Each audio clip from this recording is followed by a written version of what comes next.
For me, I don't think the call is for one to be held against the standard of another. We have to review this within the general context of good governance and whether as a country we still have the ethics, we still have the integrity, we still have the accountability that we hold our public officials to. When the president launched the Code of Ethics, I thought it was a very important step in trying to have an official document that tries to speak to how he expects his government to act within the public space. From Akufo-Addo. Oh, it's a good step. We already, as a country, have our standard ethics and conduct. Shraj has issued same. When you go to public institutions, various institutions, when I was in GRA, we had our own code of ethics and conduct. There's a bill in the offing as well. Exactly. Yeah. So it is important that as a government, if they are able to launch a particular conduct, code of ethics and conduct, that speaks to the space of the appointees. We look at it and applaud. And I don't have a problem applauding the government for that initiative. But it is different when you initiate the process.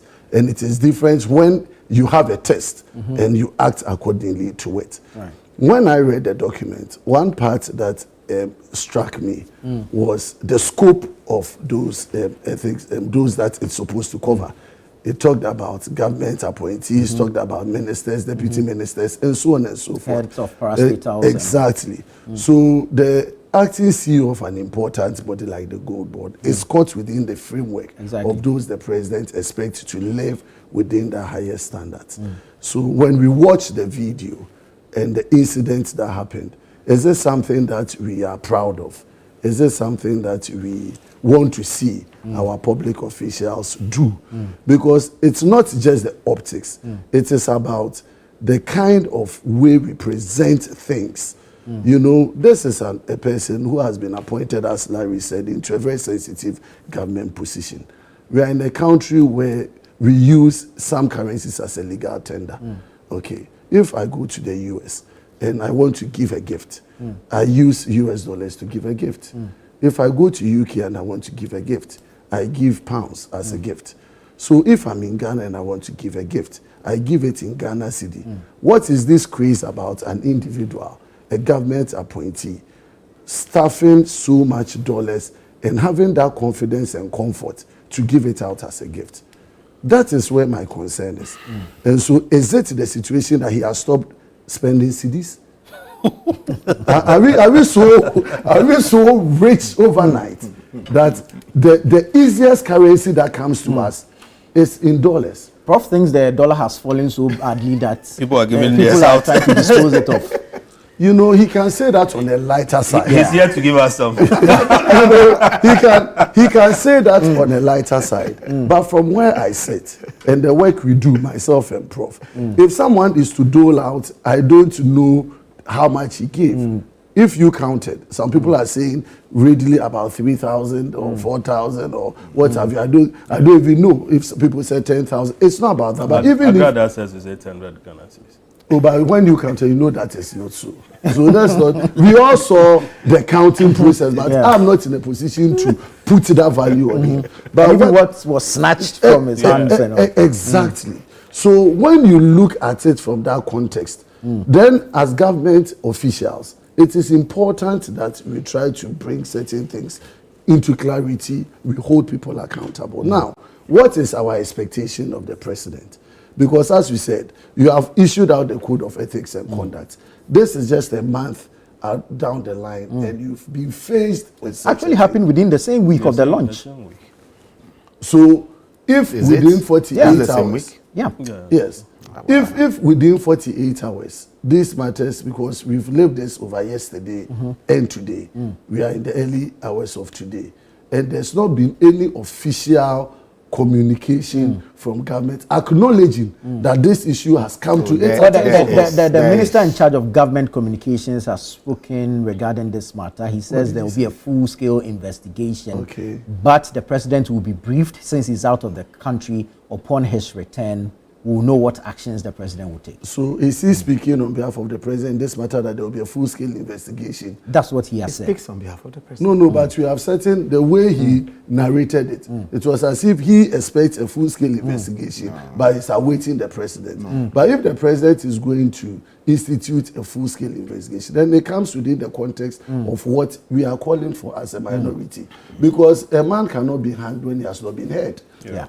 And so he has to be heard first. True. All the facts laid before. Well, he was summoned by the presidency. Yesterday, he met with the chief of staff. Yeah. Yeah. And I think they will bring his attention to these matters and how he's supposed to conduct himself within the public space. And it is a signal that we expect to go to all appointees and government machineries. Because at the end of the day, it is Ghana that we are building. But you see, when you have been in opposition before, and you were able to speak in the manner in which they spoke, particularly my good friend and brother Sammy, and you get yourself within this. That is why it has become a big issue for conversation. I think the personality involved is contributing to how... Because he who comes to equity must come with clean hands. Yeah, if you call for people's head on little matters and other matters, and then you yourself... Which of the matters are you describing as little? Oh, but we have been faced with both minor and major issues. Maybe he wants me to remind him. Please, I don't need reminders. I don't need reminders here. Maybe he needs a reminder. So whatever it is, the point is that it's indiscretion. I want to ask. Quick one. Yes. Don't you find it strange how this whole thing is playing out? The person to whom the money was given to, as in Agrada, who was so, supportive of the MPP, during the... And Dr. Boamah. Oh, it doesn't even catch my attention because people have different relationships. He may have his political affiliation at a time. Being nice to your party members. That is where I'm saying that I don't want to even be guided by the politics of it. Yeah. We are guided by the actions and inactions of government officials. Because at the end of the day, it opens us up, like you talked about the vehicle. Yeah. You see, we have a history, and we should be careful. When you mentioned the cost of the car, Prof was alarmed or was shocked. How much did you say? 415, the range of 450,000 USD. You understand? No government official can or should be bought a car in that range. So even if it is an official vehicle, we don't know if it's even for him. I'm coming. I'm coming. You see, that one we can play the ostrich here. We can play the ostrich here. I'm saying that no government agency would get approval to buy a vehicle of that range. First. Second, we have not established who owns the vehicle. Yes. Exactly. Yeah. So, but I am inclined, based on some of the ways our public officials, particularly don't be inclined. Has Past and portrayed present. exactly the past and present, but now the present, because we've seen the head of oral, which is Honorable Sammy Okujeto Ablakwa, being confronted in Parliament about his house. Okay. This was during his vetting? During his vetting. And then we moved from an owned house to a rented apartment. Okay. And if you look at the cost of the rented apartment, it doesn't commiserate with his stated financial capabilities. And so within that context of some of these things, we should be very careful because it links to the potential likelihood that people may be benefiting. Because if someone even have gifted him or has given it to him for usage, what is its implication for the role that he's now going to play? And that is where myself, Prof, and Larry should be concerned and interested in.